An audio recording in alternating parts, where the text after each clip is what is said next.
नमस्कार। स्वागत है आपका न्यूज़ लॉन्चर पर। मैं हूं अशोक वानखेड़े, लेकर आया हूं आपका अपना कार्यक्रम द डायरेक्ट हिट। इस बार ममता दीदी ने सीधा हिट किया और हिट भाजपा को ही नहीं, चुनाव आयोग को भी हिट किया। यही नहीं, इंडिया गठबंधन के बाकी नेताओं को भी बता दिया कि आप बोलते रहिएगा, मैं करने में विश्वास रखता हूं। और पहली बार तृणमूल कांग्रेस का एक डेलीगेशन सीधा घुस गया चुनाव आयोग में, चुनाव आयोग के कार्यालय में दिल्ली में।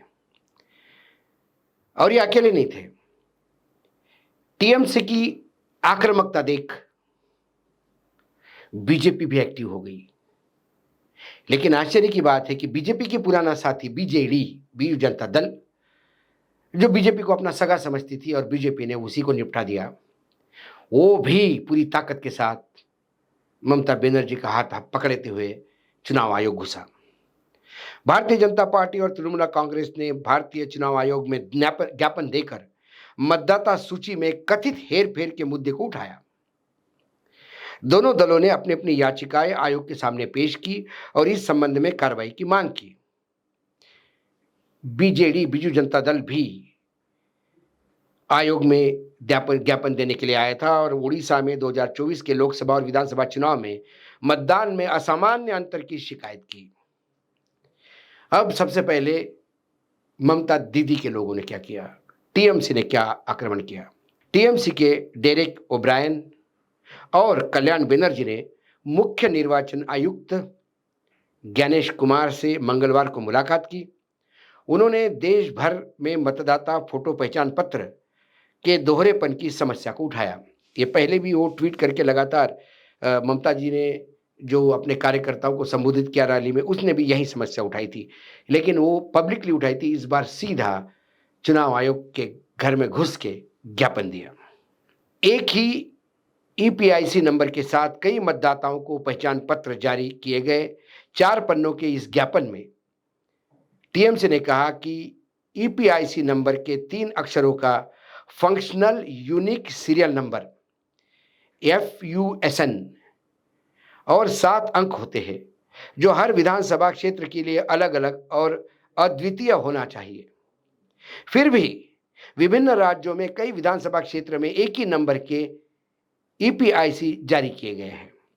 टीएमसी सांसद सागरिका घोष ने कहा कि आधार नंबर का भी दोहराव हुआ है, जिसका असर ईपीआईसी नंबर पर पड़ा। क्योंकि निर्वाचन आयोग ने ईपीआईसी को आधार से जोड़ना शुरू किया है, पार्टी ने यह भी सवाल उठाया कि आयोग ने फॉर्म 6B में यह स्पष्ट क्यों नहीं किया कि आधार को ईपीआईसी से जोड़ना पूरी तरह से स्वैच्छिक है और अनिवार्य नहीं। टीएमसी ने आरोप लगाया कि पश्चिम बंगाल सहित कई राज्यों में मतदाता सूची में मनमाने ढंग से नाम हटाए गए और जोड़े गए। उन्होंने मांगा कि हर संशोधित मतदाता सूची के साथ हटाए गए, जोड़े गए और संशोधित मतदाता की अलग अलग सूची जारी की जाए। इसके मायने, जो मतदाता सूची में ऐड किए गए उनकी एक अलग सूची, जो मतदाता सूची से हटाए गए उनकी एक अलग सूची, और संशोधित जो मतदाता सूची है, हटाए गए और जोड़ों की, उसकी एक सूची, ताकि पता पड़े जो हटाए गए वो कौन, जो जोड़े गए वो कौन।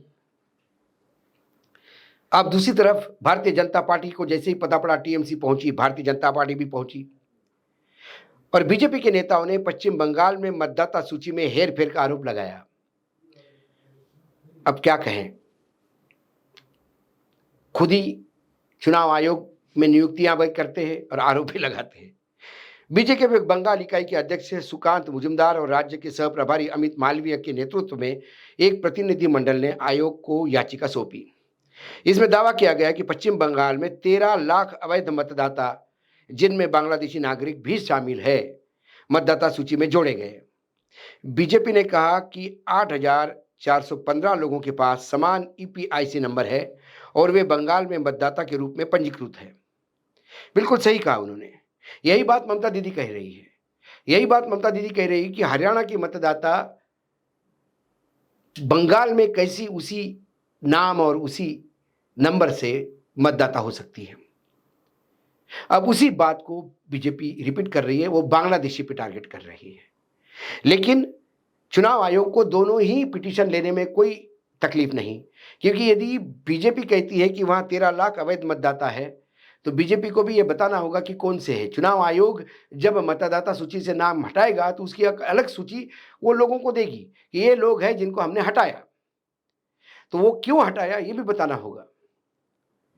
इसी बीच बीजू जनता दल ओडिशा में 2024 में चुनाव में मतदान में असामान्य अंतर का आरोप लगाते हुए उन्होंने भी एक ज्ञापन सौंपा। बीजेडी ने मांग की है कि पूरे निर्वाचन प्रक्रिया की समय समय पर ऑडिट सीएजी या स्वतंत्र ऑडिटर द्वारा ऑडिट की जाए।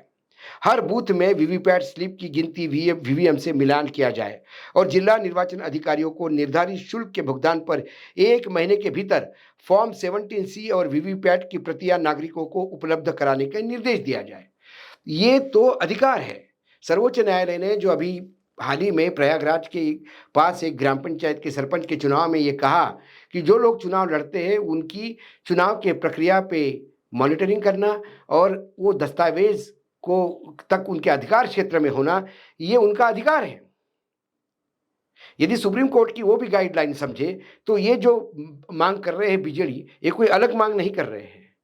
फॉर्म 17C और वीवीपैट की प्रतियां नागरिकों को उपलब्ध की जाए ताकि समझ में आ जाए। निर्वाचन आयोग ने बीजेपी प्रतिमंडल से मुलाकात के बाद एक्स पर लिखा, केवल 18 वर्ष के अधिक आयु के भारतीय नागरिक ही मतदाता के रूप में पंजीकृत हो सकते हैं, जहां भी वो सामान्य रूप से निवास करते हैं। आयोग ने कहा कि दोहरे ईपीआईसी नंबर, मृत मतदाता, स्थानांतरित मतदाता और अवैध प्रवासियों सहित सभी चिंताओं को बूथ लेवल ऑफिसर और संबंधित निर्वाचन रजिस्ट्रेशन ऑफिसर द्वारा हल किया जाएगा, जिसमें सभी राजनीतिक दल के बूथ लेवल एजेंट सक्रिय रूप से भाग लेंगे। दरअसल टीएमसी ने मतदान फोटो पहचान पत्र में गड़बड़ी का मुद्दा उठाने के बाद अभी तक चुनाव आयोग ने लिखित विरोध दर्ज नहीं किया था, लेकिन इस बार ममता जी ने पिटीशन देके चुनाव आयोग पे रिकॉर्ड पे चीजें लाई, जो अब चुनाव आयोग को इस पे काम करना होगा। कुल मिलाकर आम आदमी पार्टी ने भी हेराफेरी का मामला रखा था, हरियाणा में और महाराष्ट्र में क्या हुआ ये भी कहा था। कुल मिलाकर यदि हम देखें तो अब चुनाव आयोग का जो ज्ञानेश्वर कुमार जी का समय है वो दिन ब दिन और डिफिकल्ट होता जा रहा है, क्योंकि जो बड़ा खेल मतदाता सूची में होता था वो अब पकड़ में आ गया है। अब इन्हें चुनाव का मतदान करने के पहले कम से कम मतदाता सूची में प्रामाणिकता लानी होगी। बीजेपी में देखा कि जब चोरियां पकड़ने लगी है तो उन्होंने भी पहले ही चिल्लाना शुरू कर दिया, चोर चोर चोर चोर, ताकि कोई उन पे शक नहीं किए। क्योंकि लगातार जो चुनाव जीते जा रहे हैं, चाहे महाराष्ट्र में हो, चाहे हरियाणा में हो, चाहे दिल्ली में हो, हर जगह कहीं ना कहीं मतदाता सूची को लेके विपक्ष आक्रामक है। उनका जवाब देने के बजाय बीजेपी खुद ही कह रही है कि हम भी पीड़ित है। यदि आप भी पीड़ित होते तो इन 3 राज्यों में आप चुनाव नहीं जीतते। रही बंगाल की बात, तो बंगाल में बार बार पश्चिम बंगाल को लेकर हमेशा बांग्लादेशी मतदाताओं की बात होती है। तो बांग्लादेशी मतदाता यदि है कि सेंट्रल एजेंसीज है, चुनाव आयोग अपना एक स्वतंत्र आयोग है, उनके पास पूरे अधिकार है कि वो सारी मतदाता सूची को ठीक से स्क्रूटिनी करे। लेकिन स्क्रूटिनी में ये भी बाहर आएगा कि नए जोड़े कौन गए और निकाले कौन गए। यदि बांग्लादेशियों के नाम पे जो मुस्लिम मतदाता है यदि उनको निकालने का प्रयास किया तो ये भी सामने आएगा कि वो बांग्लादेशी है या नहीं। यदि 13 लाख बांग्लादेशी वहां मतदाता है तो ये बांग्लादेशी अवैध रूप से रह रहे हैं, इनको केंद्र कैसा रहने दे रहा है, सवाल ये भी है। तो कई बार ऐसा लगता है कि बीजेपी की पिटीशन कहीं खुद को ही तो नहीं हिट कर रही है। 13 लाख बांग्लादेशी बंगाल में है और केंद्र सरकार पिछले 10 साल से हाथ पे हाथ धरी बैठी है। ऐसा क्या कारण है कि वो बांग्लादेशी को चिन्हित नहीं कर सकते? अमेरिका तो हमारे यहां से लोग जेल हथकड़ी लगा लगा के भेजते हैं, लेकिन यदि मुस्लिम मतदाताओं को ही बांग्लादेशी कहोगे तो फिर उनमें से बांग्लादेशी आरोपित कर बांग्लादेश भेजना ये भारत के लिए बहुत दूर की कौड़ी होगी। तो बीजेपी ने आरोप लगाए लेकिन उन्होंने उसका साइटेशन नहीं दिया।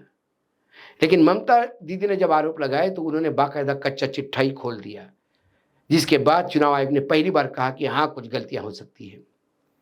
देखते हैं, अभी तो बंगाल में चुनाव में टाइम है, लेकिन जिस आक्रामकता की दीदी लगी हुई है उससे लगता है कि खेल करने की जगह धीरे धीरे सिकुड़ती जा रही है। और यही कारण है कि यहां पर चुनाव और रोचक होने जा रहे हैं। कुल मिलाकर आज जिस हिसाब से चुनाव आयोग में घुस के, चाहे बीजेडी हो, चाहे टीएमसी हो, इन्होंने अपनी पिटीशन लगाई और चुनाव आयोग को बाध्य किया कि ये इसका ध्यान रखे या इसका नोटिस ले। बीजेपी ने भी अपनी इज्जत बचाने के लिए बांग्लादेशियों के नाम से ठिकरा फोड़ते हुए एक एप्लीकेशन लगाई। लेकिन कुल मिला के बीजेपी ने जब बोला कि बांग्लादेशी 13 लाख मतदाता है, तो उन्होंने केंद्र पे ही सवाल उठाया कि केंद्र में 10 साल से बीजेपी की सरकार है, लेकिन बांग्लादेशियों को वो चिन्हित नहीं कर पाए। इसमें भी बीजेपी फिर हिट होती है। आज डायरेक्ट हिट में इतना ही। कल फिर आता हूँ किसी विषय के साथ। तब तक के लिए नमस्कार। देखते रहिएगा न्यूज़ लॉन्चर।